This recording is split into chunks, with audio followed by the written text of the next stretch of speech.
This is definitely an attack. It will affect your child rearing. It will affect your education system. This is instructions for the teacher in the classroom to ask her or his students, how do people express their sexual feelings? What is abstinence? And here are some answers. Oral sex, masturbation, anal sex, massage, holding hands, touching each other's genitals, saying, I like you. And what they're doing is equating all these things. Saying, I like you is equal to anal sex. It is pornography. Men, especially on the house floor, did not want to look at. We couldn't show this on the television news, but yet we want our 4th grade children to be looking at this book. In the name of sexuality education, children are seeing obscene materials that have been ruled by Congress and by the Supreme Court impossible to show to children. An online CSE program for African youth called The World Starts With Me tells children that sexuality includes oral sex and masturbation. It then tells them it's their own choice if they want to lose their virginity. It shows children pictures of naked girls and boys in various stages of development, and then asks them to point out differences in their private parts. Parents likely will never know, as it is all done online away from home. They have elementary students as young as 9 years old. Then they teach them how to wear a condom. And they have this plastic genitalia, and they even have young girls. They're teaching them how to put a condom on a male genitalia and boys how to put a condom on a women's genitalia without the knowledge and consent of the parents. They're giving them handouts, negotiating sexual encounters with other students. For example, there are statements like this: can I take your shirt off? It makes me hot when you touch me here. Is it okay if I take my pants off? Where we in Latin America, we still have a lot of poverty. We have communities that don't have fresh water, that don't have electricity. Focus is completely shifted from basic needs. They get comprehensive sexual education without the consent of parents, taking and deconstructing the family.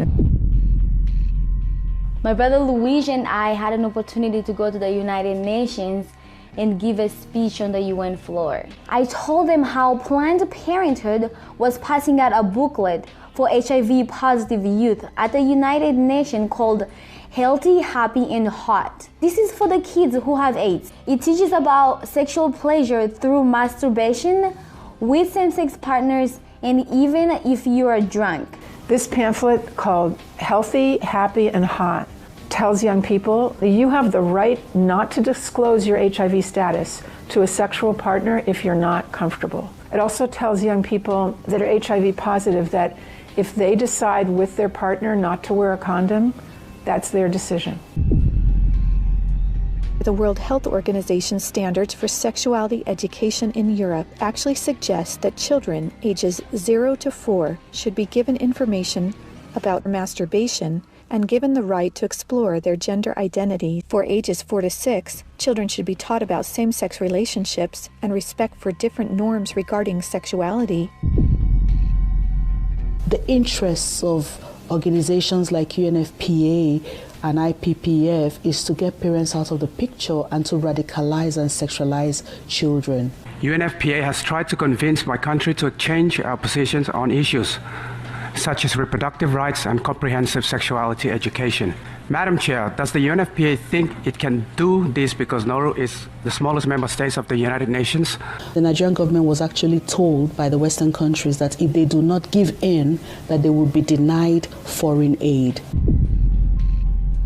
On page 89 of a UNICEF-published Sexual and Reproductive Health Manual, UNICEF listed situations in which one can obtain sexual pleasure that included sexual responses directed towards inanimate objects, animals, minors, and non-consenting persons. In the context of the Sustainable Development Goals that determines the agenda for the next 15 years, the voice is very, very biased. It's just International Planned Parenthood Federation and their affiliates have a direct influence on the outcome documents, on what is established, what is negotiated at the UN.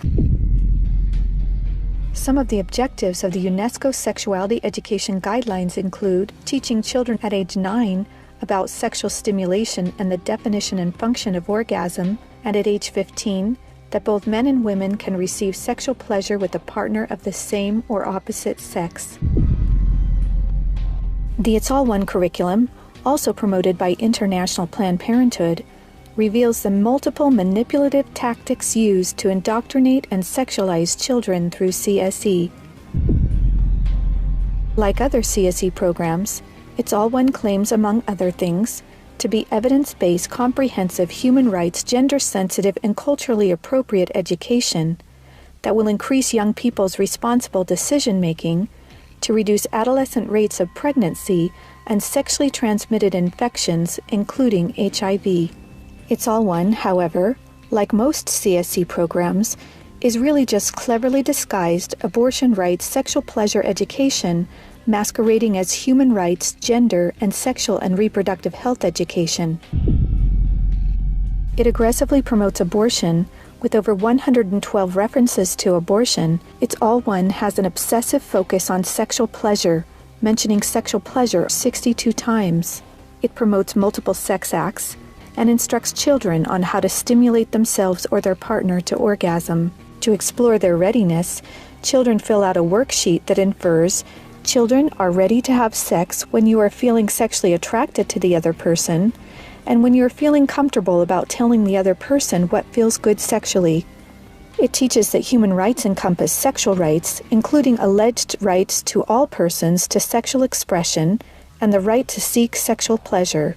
Hooking children on sex is a multi-billion-dollar business for Planned Parenthood and other similar organizations. This is because children, or prospects, once sexualized, become Planned Parenthood customers, dependent upon their services. Comprehensive sexuality education programs are disguised under many names. They may be called comprehensive sex or sexual education, education on human sexuality, reproductive health education, information on sexual and reproductive health, family life education, teen pregnancy prevention, rape prevention, anti-bullying programs, HIV/AIDS prevention, and sometimes even abstinence or abstinence plus education. CSE programs usually falsely claim to be age-appropriate, evidence-based, healthy sexuality education that will prevent teen pregnancy, sexual abuse, STDs, and HIV. One of the handouts that concerns me the most is called the Genderbread Person. They teach that gender is a spectrum, that you can choose to be whatever you want. You could be all female one day and the next day feel like you're neither female or male. Frankly, it's confusing. It's a mental molestation. We're confusing these kids as to what they are. From a medical perspective, when sexual freedom is the priority, then sexual health is going to suffer. There are laws in Oregon where children as young as 15 can get taxpayer-funded sex changes without parental consent. You can't have an aspirin at school without parental consent. However, a student could make these life-altering, permanent decisions without their parental knowledge or consent.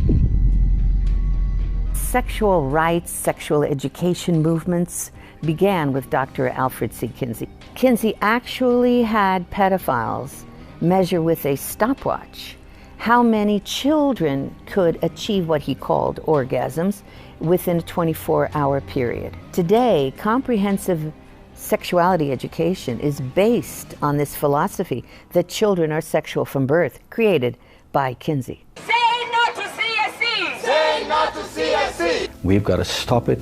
We've got to use everything at our disposal. We have to stand together to stop this attack against our children. And they have all this funding and this organization, but we know that if we stand together, we can do something for the family, for the children. We stopped the Kinsey sexuality education program in Croatia. It is time for parents to say, no, my family is mine. My wife is mine. I am hers. Our children are ours. Band together and find ways to stop it from entering your country. Men have to rise up, defend their family. On matters sexual, the fathers have got to stand up. Say, you have no place talking sexuality to my children. We resist it, even with our lives, because that's what life is all about. It's happening on our watch.